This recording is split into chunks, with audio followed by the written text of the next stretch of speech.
Hello guys, welcome back to my channel. இன்றைக்கி நம்ம என்ன சம்மரி பார்க்க போகிறோம் அப்படின்னா, பனியம்மா. இதை எழுதினவங்க எம்.கே. இந்திரா. இவங்க ஒரு Indian novelist and also Kannada லாங்குவேஜில் நிறைய ரைட்டிங்ஸ் வந்து இவங்க கொடுத்துருக்குறாங்க. ஸோ இவங்களோட கெரியர் அண்ட் ஆல்சோ கன்னட லிட்ரேச்சர்னு பார்க்கும்போது இந்த பர்டிகுலர் பனியம்மா அப்படின்ற ஒர்க் வந்து ரொம்பவே ஃபேமஸ், ஒரு வைட்டல் ரோல் ப்ளே பண்ணுது அப்படின்றத சொல்லலாம்.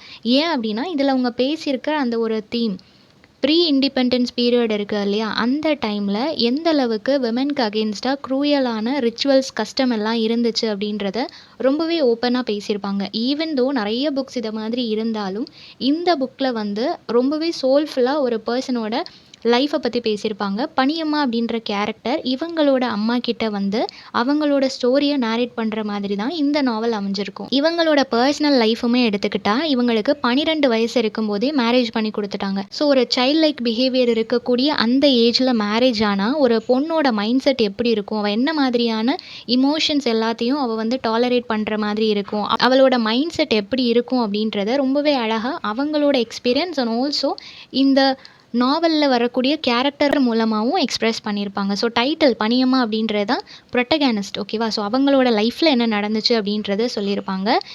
இவங்களோட 45வது வயசில் தான் இவங்க இந்த நாவல்லாம் எழுத ஸ்டார்ட் பண்ணாங்க, ஓகேவா. அப்படி தான் இப்படி ஒரு பெஸ்ட் ஒர்க்கை அவங்க ப்ரெசென்ட் பண்ணியிருக்கிறாங்க. தென் இந்த நாவல் வந்து 1976 பப்ளிஷ் பண்ணியிருக்கிறாங்க. சாகித்ய அகாடமி அவார்ட் வின் பண்ணியிருக்கு அண்ட் மல்டிபிள் லாங்குவேஜில் ட்ரான்ஸ்லேட் பண்ணியிருக்கிறாங்க. மூவியாகவும் அடாப்ட் பண்ணியிருக்கிறாங்க. 1983 ஒரு மூவியாகவும் இது வந்திருக்குது.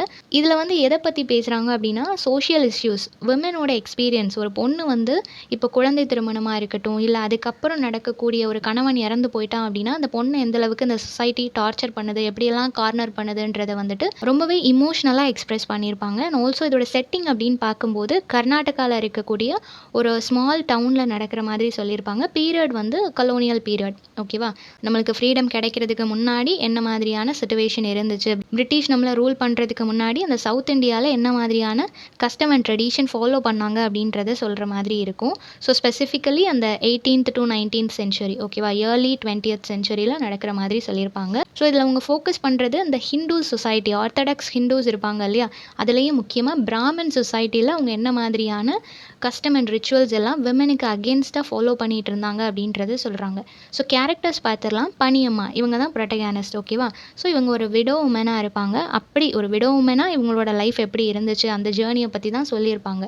நெக்ஸ்ட்டு பசாந்தி அப்படின்றவங்க வந்துட்டு இவங்க இப்போ ஜாதகம்லாம் பார்த்து சொல்லுவாங்க இல்லையா, என்ன நடக்க போகுதுன்னு ஃப்யூச்சரை ப்ரெடிக்ட் பண்ணுவாங்கல்ல, அந்த மாதிரி ஒரு விமன். தென் நஞ்சண்டா அப்படின்றவங்க இந்த பனியம்மாவோட ஹஸ்பண்ட்.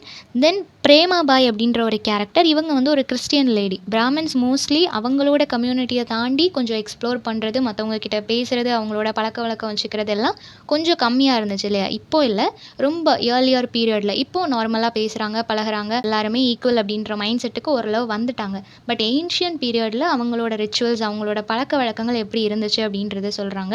ஸோ பனியம்மா ஈவன் அவங்க ஒரு பிராமின் கம்யூனிட்டியை சேர்ந்தவங்களாக இருந்தாலும் ஒரு கிறிஸ்டியன் லேடியோட ஒரு ஃப்ரெண்ட்ஷிப் அவங்க மெயின்டைன் பண்ணிட்டு இருந்தாங்க.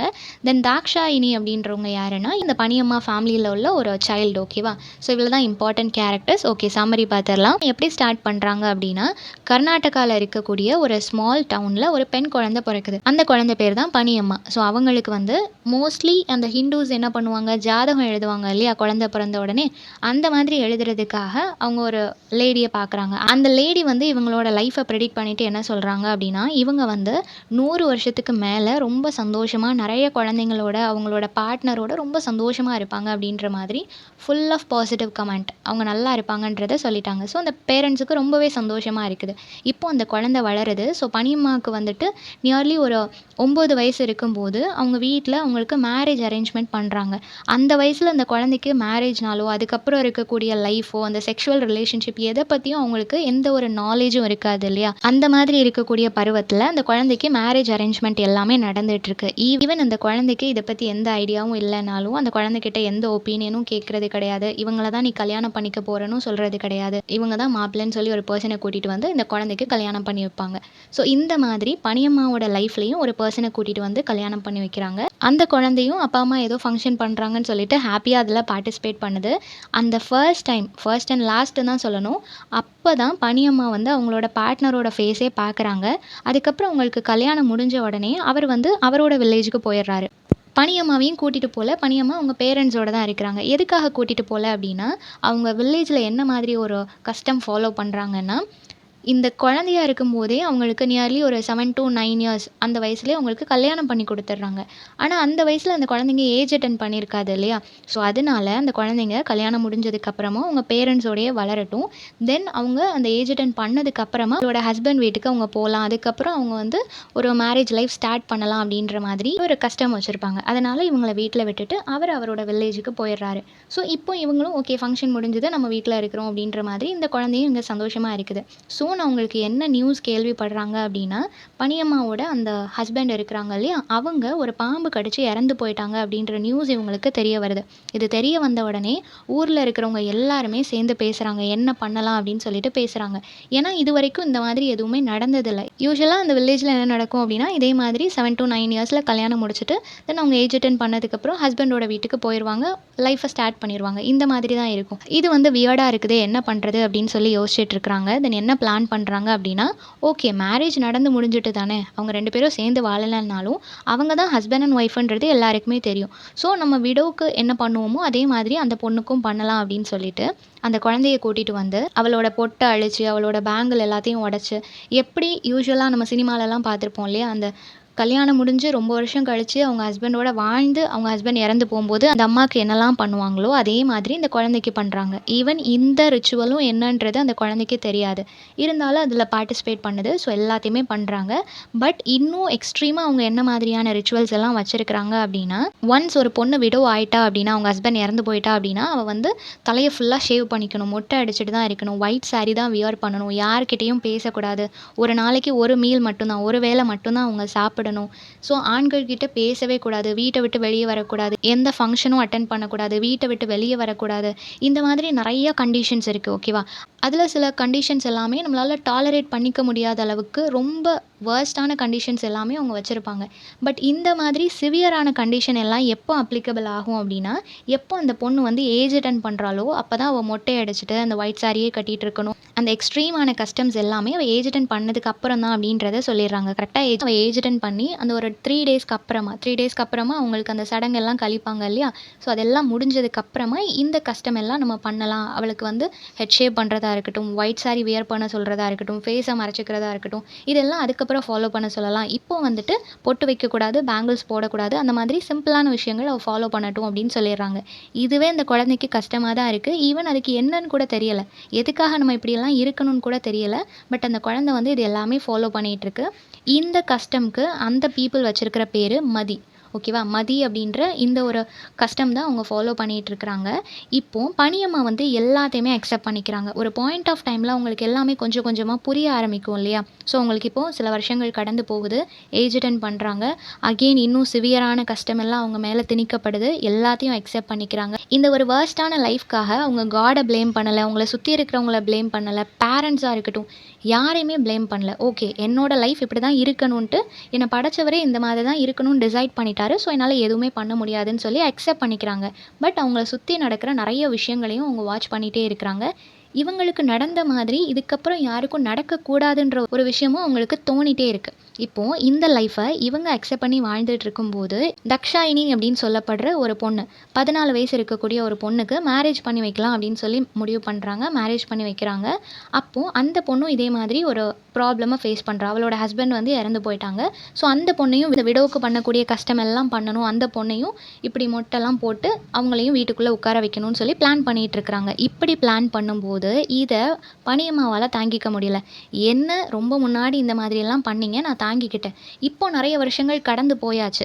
இப்போ பனியம்மா வந்து நியர்லி ஒரு மிடில் ஏஜ் விமன் மாதிரி இருக்கிறாங்க. இப்போ ஒரு குழந்தைக்கு நீங்க அதே பண்ணணும்னு நினைக்கிறத என்னால அக்செப்ட் பண்ணிக்க முடியாது. ஏன்னா, அப்போ எனக்கு நீங்க என்ன பண்றீங்கன்னே புரியல. எல்லாத்தையும் நான் அக்செப்ட் பண்ணிக்கிட்டேன். இப்போ அந்த குழந்தை கொஸ்டின் கேட்குது. அதுக்கு இதெல்லாம் பிடிக்கலன்றத சொல்லுது.